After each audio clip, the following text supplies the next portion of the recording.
미생물 배양 시스템을 여러 번 고민하다가요, 제가 이 시스템을 이제 뭐 나름대로 요 안에서 만들게 되었는데요.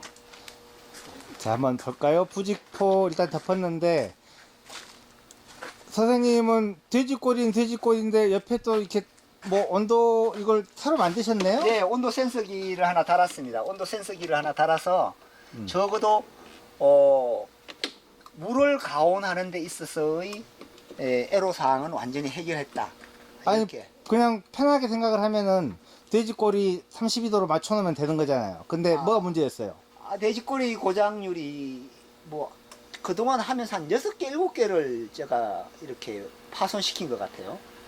그걸로 인한 약간의 어떤 애로사항도 컸고요. 네. 그래서 이것을 이렇게 만들어서 센서를 연결해 놓고 나서는 고장률을 제가 0으로 만들 수가 있어요. 그러면 그 돼지꼬리 안에 있는 자체 센서가 항상 문제였나? 네네네. 자체 센서를 없애버리고 그냥 이건 가온 역할만 하는 거고, 센서는 요 안에서 요게 역할을 하기 때문에 이건 고장률이 없습니다. 이건 고장률이 없고. 그럼 만약에 이렇게 복잡하게 그러면 다시 돼지꼬리를 사가지고 안에 그걸 빼고 이렇게 하는 것보다 제 생각에 그냥 그 벽시바라기 있잖아요. 그거하고 다른 개념인가요? 뭐 그렇게 하실 수도 있는데 저는 뭐 이 방식이 가장 뭐 괜찮을 거라고 보고 이렇게 했습니다. 아마 벽시바라기를 하셔도 뭐 큰 상관은 없을 것 같습니다. 그리고 끝에는 보면은 저기 저만큼 잘라내가지고 들리는 공간을 최소화하고 네네. 쭉 여러 가지 실험을 해볼 때 거품이 좀 더 두껍게 되는 경험은 어쩔 때 시미생물이 왕성했을 때 애가 아주 가장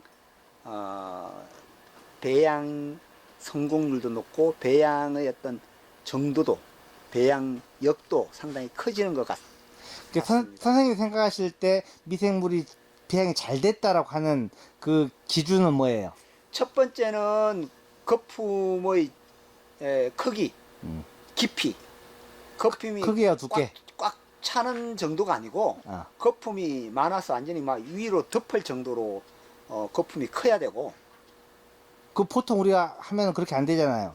그렇게 안 됐을 때는 조금 저는 미생물이 개체수가 그렇게 조금 적지 않을까 이런 생각을 하게 됩니다. 이런 식으로 이제 만들어 가지고 배양을 하기 때문에 아주